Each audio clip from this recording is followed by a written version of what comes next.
3:33จอกจอดจากช่วง2:48นี่ก็จะพักก่อน3 ทุ่มแล้วก็ย้อนกลับมา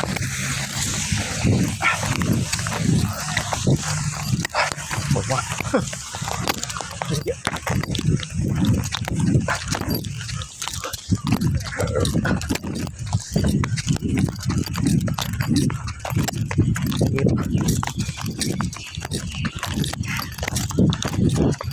ฉันต้องวัน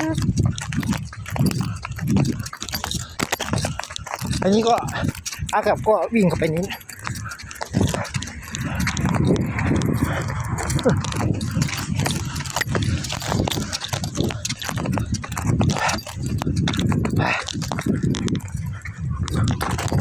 วิ่งเร็วมากเลยครับไปสิถ้ามีคนก็หลบ